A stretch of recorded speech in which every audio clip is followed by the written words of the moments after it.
नमस्कार साथियों, जय हिंद, वंदे मातरम। मैं अमित प्रजापति टीकेटी एजुकेशन के इस परिवार में आप सभी का स्वागत करता हूं।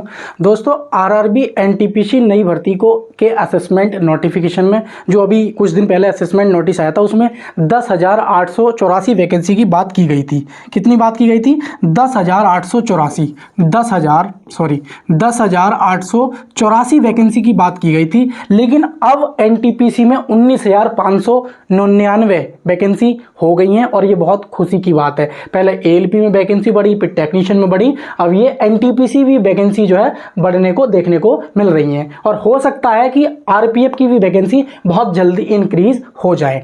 तो दोस्तों, इस वीडियो में हम बात करेंगे कि अब टोटल पोस्ट किस लेवल की कितनी हो गई हैं और लेवल वाइज क्वालिफिकेशन क्या होगी, किस लेवल की पोस्ट किस पोस्ट की होती है, ये भी मैं आपको बताऊंगा बहुत अच्छे से। और ये ऑफिशियल नोटिस के माध्यम से मैं आपको बताने का प्रयास करूंगा। साथ ही साथ कुछ स्टूडेंट को बार बार डाउट रह जाता है, तो मैं नहीं चाहता कि डाउट हो कि योग्यता क्या रहेगी। उसी के बाद मैं आप लोगों को ये भी बताऊंगा कि सिलेबस क्या रहने वाला और CVT 1 CVT 2 का कंप्लीट सिलेबस आपको इस वीडियो में मैं बताऊंगा और आवेदन कब से स्टार्ट हो जाएंगे ये भी बिल्कुल एग्जैक्ट डेट बताऊंगा। लेकिन आप लोगों से सिर्फ एक ही रिक्वेस्ट है, यदि आप हमारे चैनल पर नए हैं, पहले से जुड़े हुए हैं, बहुत अच्छी बात है, लेकिन अगर नए हैं तो प्लीज चैनल को सब्सक्राइब करें, बेल आइकन पर प्रेस करें। जब भी रेलवे से जुड़ी मैं जानकारी किसे वीडियो बनाऊं और आप तक नोटिफिकेशन पहुंच पाए। तो आइए हम क्लास को आगे स्टार्ट करते हैं। देखिए, जैसे कि आप लोग देख पा रहे होंगे, जैसे ये आज ही का नोटिस है, ठीक है, क्या है ये नोटिस में दिखाता हूं, डिटेल में हम चर्चा करेंगे। बाकी और भी बहुत सारी कुछ मैं आप लोगों के लिए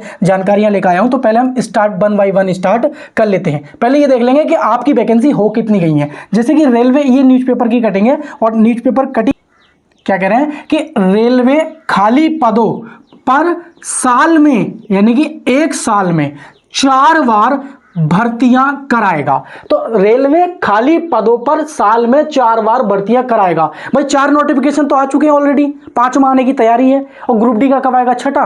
तो ये भी छात्रों का डाउट है, तो पहले मैं आप लोगों का ये डाउट क्लियर कर देता हूं। ये आप देखिए, ये है एनुअल कैलेंडर, इसमें आपका डाउट क्लियर होगा। ये है आपका एनुअल कैलेंडर, मेरी बात को ध्यान से देखोगे तो बहुत सारे डाउट क्लियर होंगे। ये है annual calendar for RRB requirements. तो ये बोल रहे हैं कि देखो, जनवरी से मार्च एएलपी का आ गया, कोई दिक्कत नहीं। अप्रैल से जून टेक्नीशियन का आ गया, कोई दिक्कत नहीं। जुलाई टू सितंबर में देखो, ये जो बात बोल रहे हैं ना, जुलाई टू सितंबर नॉन टेक्निकल हो गई है। Non technical popular category graduate level की, जो ग्रेजुएट लेवल की पोस्ट होती है, मैंने बताया था कि 4 और 5 और 6 की जो होती है ये ग्रेजुएट लेवल की होती है।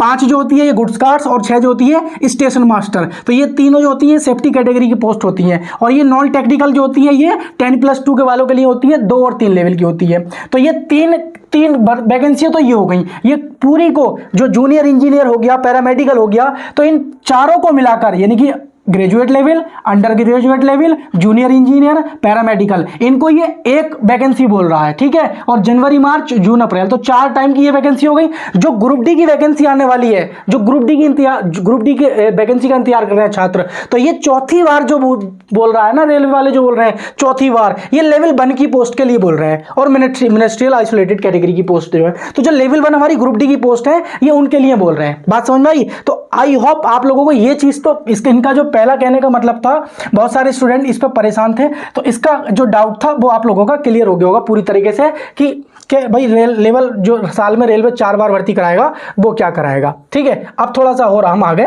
चर्चा कर लेते हैं। देखिए, आइए बात को समझिए मेरी। ये क्या बोल रहे हैं? ये बोल रहे हैं कि नई दिल्ली, हो सकता है आपको क्लियर विजिबल ना हो तो थोड़ा इसे मैं छोटा कर लेता हूं, अब दिखेगा आपको साफ। ये बोल रहे हैं कि नई दिल्ली विशेष संवाददाता भारतीय रेल में नौकरी पाने का सपना देख रहे युवाओं को अब लंबा इंतजार नहीं करना होगा। कि अब लंबा इंतजार बिल्कुल नहीं करना है, कि रेलवे खाली पदों पर साल में 4 बार भर्ती कराएगा। कितनी बार? 4 बार कराएगा, यानी हर तिमाही भर्ती होंगी। यानी कि एक साल में कितनी तिमाही होती है? 4 तिमाही होती हैं, तो हर तिमाही हर साल भर्ती होगी। बात समझ में आ रही है? फिर बोल रहे हैं कि योजना के तहत 2024 के अंत तक 61,529 पदों पर आवेदन मेन पदों पर भर्ती कराने की प्रक्रिया पूरी हो जाएगी। 2024 के अंत तक आवेदन कराने की भर्ती प्रक्रिया पूरी हो जाएगी। इनके कहने का मतलब देखो कि योजना के तहत 2024 के अंत तक 61,529 पदों पर भर्ती कराने की प्रक्रिया पूरी हो जाएगी। तो इसमें ग्रुप डी की बात तो कहीं नहीं, भाई दिसंबर है ना, बात समझ में आई नहीं? तो कहीं ना कहीं जो ग्रुप डी की वैकेंसी है वो दिसंबर में देखने को मिलेगी और उसका जो आवेदन चल रहा होगा कहीं जनवरी फरवरी में उसकी जो है ऑनलाइन चल रही होगी। तो ये चीज़ क्लियर होती है पहली बात। तो फिर आगे बोल रहे हैं कि नए साल में जनवरी दिसंबर के दौरान खाली हुए पदों पर नियुक्ति के लिए पुनः उक्त प्रक्रिया शुरू की जाएगी नए साल पे। इस नए नियम से हर साल रेलवे में खाली होने वाले पदों के समय पर भरा जाएगा और युवाओं को उम्र खत्म होने से पहले नौकरी मिल सकेगी। ये बात समझ में आ रही है? तो आप देख पा रहे होगे कि हर साल में तो ये इनका जो बात कह रहे हैं ये तो पूरी तरीके से फेल होती नजर आ रही है, क्योंकि एएलपी का जो एग्जाम है वो कैलेंडर के हिसाब से नहीं हुआ है। हालांकि सीवीटी 2 की डेट अब तक आ जानी चाहिए थी, लेकिन अभी क्या है सीवीटी 1 की भी डेट देखने को नहीं मिल रही है। तो इनकी ये बात तो पूरी तरीके से क्लियर है। लेकिन हम मेन पॉइंट पाते हैं जो हमारा इस वीडियो बनाने का जो मकसद है। ठीक है, आइए ये बोल रहे हैं कि क्या बोल रहे हैं, देखो ये टेक्नीशियन की वैकेंसी के बारे में बोल रहे हैं और साथ ही साथ ये जूनियर इंजीनियर के बारे में बोल रहे हैं। अब बात आती है कि नॉन टेक्निकल पॉपुलर कैटेगरी की जो वैकेंसी है लेवल 4, लेवल 5 और लेवल 6, लेवल 4, लेवल 5, लेवल 6 ये ग्रेजुएट लेवल की पोस्ट होती हैं। लेवल 6 की जो पोस्ट होती है वो स्टेशन मास्टर की होती है, लेवल 5 की जो होती है वो गुड्स गार्ड्स की होती है। ठीक है, ये बात ध्यान रखेंगे। उसी की प्रकार से ये बोल रहे हैं कि 16,154 कितनी भाई 16,154 पोस्ट जो है ये पोस्ट किसकी है? ये लेवल 4 की है, लेवल 4 की है और लेवल 5 की है और लेवल 6 की। 16,154 पोस्ट, 16,154 पोस्ट। साथ ही साथ ये बोल रहे हैं यहां पर देखो लेवल 2, लेवल 3, लेवल 2, लेवल 3 इनकी वैकेंसी बोल रहे हैं 3,445, 3,445, 3,445 ये वैकेंसी देखने मिल रही हैं। अगर हम इन्हें ऐड करेंगे ये लेवल किसकी हैं? ये लेवल 2 की हैं और ये लेवल 3 की हैं। तो लेवल 2 और लेवल 3 जो इंटर वाले भरेंगे उनके लिए 3,445 है और जो ग्रेजुएट वाले फॉर्म भरेंगे उनके लिए 16,154। अगर ये वैकेंसी आ जाती है तो बहुत बड़ी संख्या में है, 5 साल बाद वैकेंसी आ रही है। तो जोड़ेंगे तो 5 4 9 और ये कितना हो जाएगा भाई? ये भी 5 4 9 और 4 और 1 5 और 6 3 9 और 1 ही हो जाएगा। लगभग 20,000 हो रही है, 19,599 वैकेंसी हो रही है ये टोटल एनटीपीसी को देखें तो इस तरीके से। तो ये घोषणा कर दी है और बोल रहे हैं फिर कि अक्टूबर दिसंबर के दौरान रेल मंत्रालय में खाली पदों पर भर्ती कराने की घोषणा की जाएगी। यानी कि जो आप एएलपी एग्जाम डेट को देख रहे हैं स्टूडेंट्स, जो 2 दिसंबर को ट्यूटेड कैंपेन करने जा रहे हैं, तो उनके लिए इस लाइन को बहुत अच्छे से समझना चाहिए कि अक्टूबर दिसंबर के दौरान रेल मंत्रालय में खाली पदों पर भर्ती कराने की घोषणा की जाएगी। जो एग्जाम डेट है वो क्या है? अक्टूबर से दिसंबर में, घोषणा कभी भी हो सकती है। हालांकि एएलपी का एग्जाम अगर देखा जाए इनके अकॉर्डिंग, अगर अक्टूबर में भी ये नोटिस देते हैं कि एग्जाम डेट का, तो लगभग ये मान लीजिए कि नवंबर में आपका एएलपी का एग्जाम देखने को मिल जाएगा, नवंबर से देखने में। ठीक है, और ये नीचे बोल रहे हैं, क्या बोल रहे हैं कि जाएगी भर्ती प्रक्रिया में 2 मार्च को आरपीएफ के 4660 पदों पर भर्ती प्रक्रिया कराने की घोषणा की है। इससे 10% सीट अग्निवीरों के लिए क्या है? आरक्षित होंगी। अग्निवीरों को उम्र में 5 साल की क्या है? छूट भी दी जाएगी। तो स्टूडेंट्स इस पूरे नोटिस से क्या निष्कर्ष निकलता है? क्या रियलिटी में अब एनटीपीसी की वैकेंसी 19,599 हो गई है? दोस्तों जब 20 दिन पहले रेलवे का असेसमेंट नोटिस आया था तो उसमें 10,884 वैकेंसी की बात कही गई थी, लेकिन अब इसी में क्या देखने को मिल रहा है कि 19,599। ठीक है, तो ये बहुत खुशी की बात है अच्छी कि ये इतनी से वैकेंसी इतनी देखने को मिल रही है। हालांकि ये अभी पूरी तरीके से सत्य नहीं है, लेकिन डेटा को देखा जाए, टेक्नीशियन की वैकेंसी देखी जाए, यहाँ पे एएलपी की वैकेंसी देखी जाए और यहाँ पे आरपीएफ की वैकेंसी देखी जाए, तो सारी बात इनकी पूरी तरीके से जो इसमें छपी है वो सत्य है। तो इसका मतलब ये क्लियर हो जाना चाहिए कि आपकी जो ये वैकेंसी है ये अब देखने को मिलेंगी। हालांकि OIRS का जो पोर्टल होता है सभी रेलवे जोन ने जो डेटा दिया है कि एनटीपीसी में इतनी वैकेंसी खाली है। ठीक है, लेकिन अभी हमें इंतजार करना पड़ेगा कि CEN नंबर यानी कि एम्प्लॉयमेंट CEN नंबर ये होता है।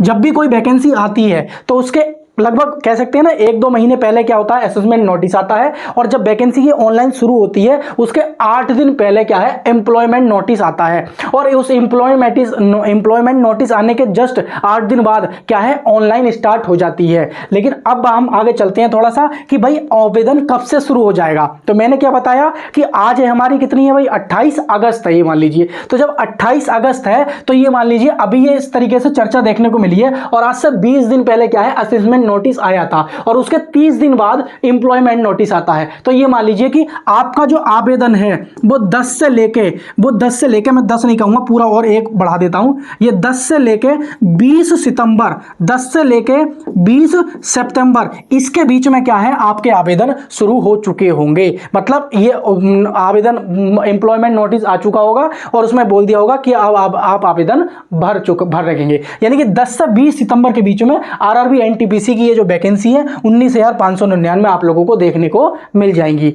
बात करते हैं इसकी योग्यता क्या रहने वाली है, थोड़ा सा हम इस पे आगे चलते हैं। ये आपने देख लिया होगा एनुअल। अगर हम एज लिमिट की बात करें, सबसे बड़ा मुद्दा यही होता है कि एज लिमिट, तो एज लिमिट को देखेंगे फटाक देसी, आप लोग जल्दी से एज लिमिट सब लोग देखेंगे। और यदि आप लोगों ने चैनल सब्सक्राइब नहीं किया तो प्लीज चैनल को सब्सक्राइब करें और दोस्तों के साथ थोड़ा शेयर। अगर हम एज लिमिट की बात करें ना, तो एज लिमिट जो है ना 2 कैटेगरी से डिवाइड हो रही है। एक 12th वाले जो है उनके लिए अलग एज लिमिट मांगी है, और जो ग्रेजुएट लेवल वाले स्टूडेंट्स हैं उनके लिए अलग।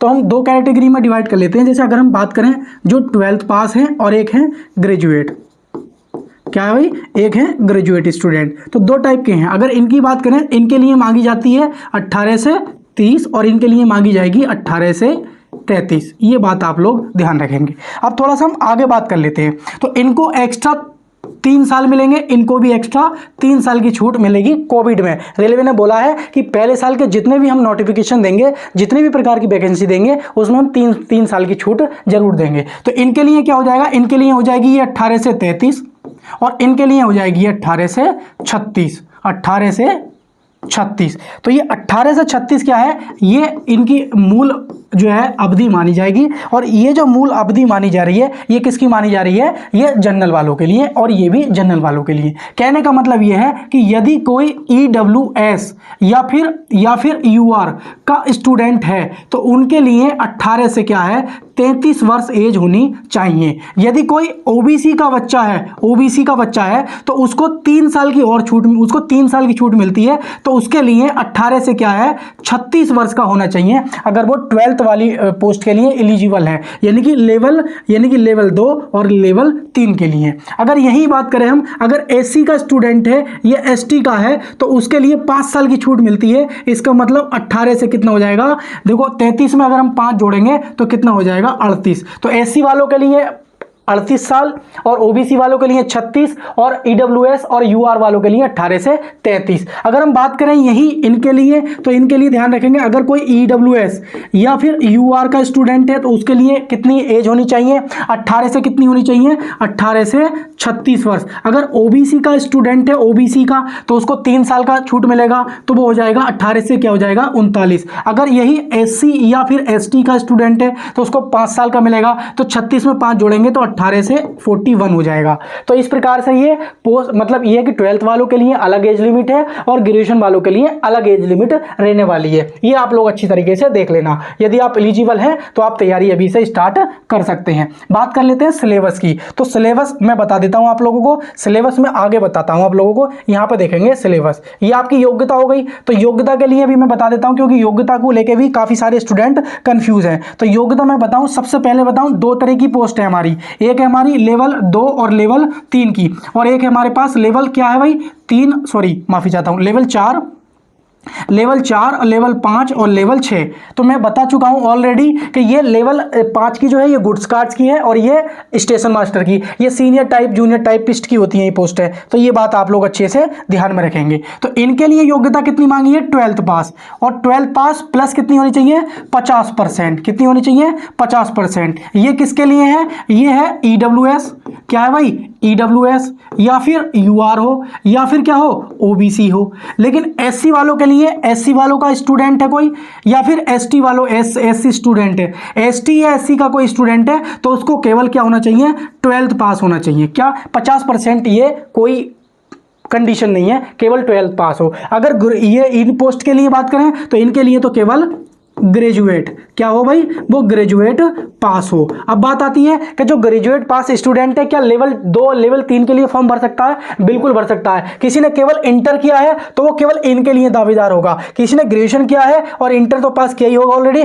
तो वो इनके लिए भी एलिजिबल होगा, इनके लिए भी एलिजिबल होगा। जब उसका CVT 1 के बाद उसका रिजल्ट आएगा तो वो जिन लेवल की कट ऑफ पार करेगा उन लेवल का उसका CVT 2 अलग अलग होगा, ठीक है। लास्ट में वो फाइनल जिसमें कर जाता है उसकी ज्वाइनिंग कर लेगा। तो ये बात आप लोगों को योग्यता की जो थी वो डाउट क्लियर हो गया होगा। लेकिन अभी भी अगर आपका डाउट है तो मुझे कमेंट कर सकते हैं, मैं उसका आपको रिप्लाई दे दूंगा। यदि आपका अभी भी कोई डाउट रहता है तो मुझे कमेंट कर सकते हैं। जैसे अगर हम सिलेबस की बात करें तो सिलेबस की आगे हम बात कर लेते हैं। जैसे सिलेबस की बात करें तो सिलेबस आपका CVT 1 में क्या पूछा जाएगा ये बात कर लेते हैं हम सबसे पहले। तो CVT 1 में आप लोग ध्यान रखेंगे, नंबर 1 में आपका पूछा जाएगा मैथ। क्या पूछा जाएगा? मैथ। नंबर 2 में पूछी जाएगी आपकी रीजनिंग और नंबर 3 में होगा आपका GK। तो आप ध्यान रखेंगे मैथ के कितने क्वेश्चन होंगे?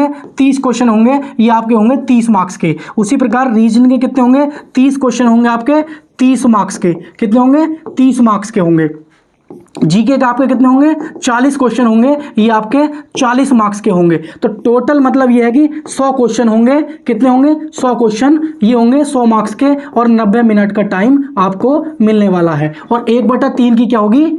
ये 1/3 की नेगेटिव मार्किंग रहेगी, ठीक है। ये बात ध्यान रखेंगे, कोई दिक्कत नहीं है। अब आगे हम थोड़ा सा और देख लेते हैं। अगर CVT 2 की बात करें तो इसमें ध्यान रखेंगे मैथ जो रहेगा आपका, जो आपका मैथ रहेगा, अगर हम इसमें बात करें तो जो मैथ रहेगा आपका, मैथ रहेगा 35 क्वेश्चन, रीजनिंग रहेंगे आपके 35 क्वेश्चन और उसी प्रकार जीके के रहेंगे आपके 50 क्वेश्चन। तो इस प्रकार ओवरऑल 120 क्वेश्चन रहने वाले हैं, 120 क्वेश्चन मार्क्स के। और टाइम कितना मिलेगा आपको? 90 मिनट का टाइम मिलेगा और 1/3 की आपकी निगेटिव मार्किंग रहेगी। तो 35 क्वेश्चन मैथ के, 35 क्वेश्चन रीजनिंग के, GS के 50 क्वेश्चन, 120 क्वेश्चन, 120 मार्क्स के, 90 मिनट, टाइम सेम ही रहेगा। तो उम्मीद करता हूं आप लोगों को ये जानकारी काफी हेल्पफुल रही होगी। तो जो जानकारी थी मैंने सारी आपको दे दी है। कोई और जानकारी होगी तो मैं जल्दी दूंगा, उसके लिए आप चैनल सब्सक्राइब कर लें, वीडियो को लाइक करें और अपने दोस्तों के साथ शेयर जरूर करें। थैंक यू साथियों।